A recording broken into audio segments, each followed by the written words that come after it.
So ఈరోజు ముందు chamber నుంచి అందరం వెళ్ళి కలుస్తున్నాము. కలిసిన తర్వాత ఒక ప్లాన్ ఉంది. సో ఇది అయిపోయిన తర్వాత అది ఈసీలో మాట్లాడతాం. ఎల్లుండి ఈసీలో మాట్లాడి విల్ గెట్ బ్యాక్. ఒక ప్లాన్ ఉంది.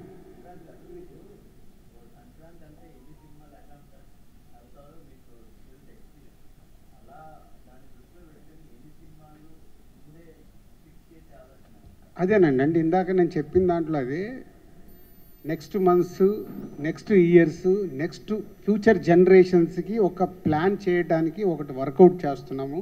సాధ్యమైనంత మట్టుకు సమస్యల్ని తగ్గియాలి.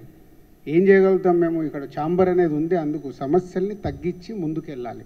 సో దానికోసము అదేమో అంటారు కదా, చెట్లున్న దానికే రాలు, పండ్లున్న చెట్టుకే రాలు తాగుతాయి. మా మీదకి వస్తాయి, భరిస్తాము, చేసుకుంటూ వెళ్తాం. మేము ఇక్కడ సీట్లో ఉన్నంత మట్టుకు ఎంత బెస్ట్ చేయగలగాలి ఇండస్ట్రీకి అనేది చేస్తాం. Okay, thank you.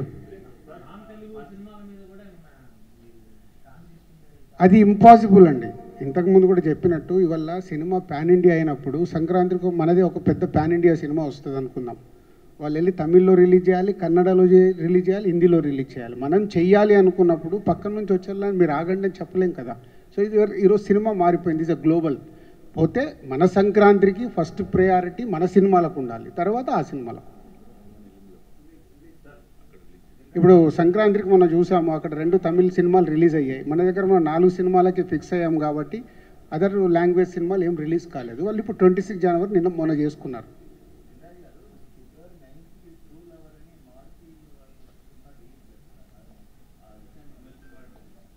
అదేనండి, వస్తూనే ఉంటాయి. ఇప్పుడు పీపుల్ మీడియా వాళ్ళు మాకు సార్ ఈ సినిమా వస్తుంది, కొంచెం మీరు ఛాంబర్కి వెళ్ళి చూడండి అంటే మేము ముందడుగేస్తాం. అట్లా వస్తూనే ఉన్న సినిమాలన్నింటినీ ఏ సినిమా రాకుండా ఆపాలి అని అంటే మాకు కష్టం అవుద్ది.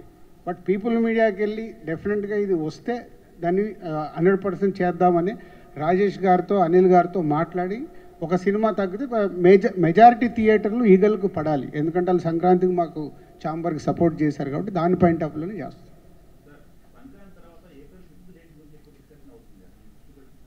వచ్చిందిగా, ఆల్రెడీ మా సినిమా వస్తుందిగా. ఆ సినిమా వెనకకెళ్తే మా సినిమా వస్తుందని అన్అఫీషియల్గా చెప్పాంగా. అయిపోయిందా? అది కూడా క్లారిటీ వచ్చేసింది కదా. అది కూడా చెప్పాలి. దేవరా పోస్ట్పోన్ అవుతే మేము వస్తామని చెప్తున్నాను. మొన్న సంక్రాంతి అప్పుడు మొత్తం 3 అసోసియేషన్స్ కలిసి, అంటే ఛాంబరు, తెలంగాణ ఛాంబరు, అలాగే కౌన్సిల్ అందరూ కలిసి ఒక నిర్ణయం తీసుకుని, అంటే ఆ మీటింగ్లో బేసిక్గా అందరూ కూర్చుని చెప్పారు. కానీ దిల్ రాజు గారి మీదకి టార్గెట్ ఎక్కువయ్యి ఆయన వెనక్కి వెళ్ళమన్నారని ఇదని అదని జరిగింది. కానీ ఆ రోజు మీటింగ్లో అందరికీ చెప్పారు, మాకు చెప్పారు, మిగతా సినిమాల వాళ్ళకి చెప్పారు. సో అలాగే ఇప్పుడు మళ్ళీ ఈ కంజెషన్ వచ్చినప్పుడు, 9th కోసం కంజెషన్ వచ్చినప్పుడు కూడా దిల్ రాజు గారు ఇనిషియేటివ్ తీసుకున్నారు. అలాగే ప్రసన్న కుమార్ గారు కూర్చున్నారు, మా దాము గారు కూర్చున్నారు. అందరూ కూర్చుని మన అనిల్ గారు వాళ్ళతో, యాక్చువల్గా ఫస్ట్ స్కిప్ అయ్యారండి అనిల్ గారితో మాట్లాడడము, అనిల్ గారితో, రాజేష్ గారితో. సో వాళ్ళు కూడా అర్థం చేసుకుని ఇమీడియట్గా వెళ్ళడానికి ఒప్పుకున్నారు. సో ఇది మొత్తం సమిష్టిగా తీసుకున్న నిర్ణయాలు, అందరూ ఒక ఫ్రెండ్లీగా కూర్చుని తీసుకుంటున్న నిర్ణయాలు.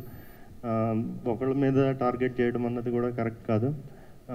ఈ సందర్భంగా దిల్ రాజు గారికి, అనుపమ్ రెడ్డి గారికి, చౌదరి గారికి, దాము గారికి, అలాగే ప్రసన్న కుమార్ గారికి, సునీల్ గారికి అందరికీ థ్యాంక్స్ చెప్తున్నాను. అలాగే రాజేష్ గారికి థ్యాంక్ యూ వెరీ మచ్.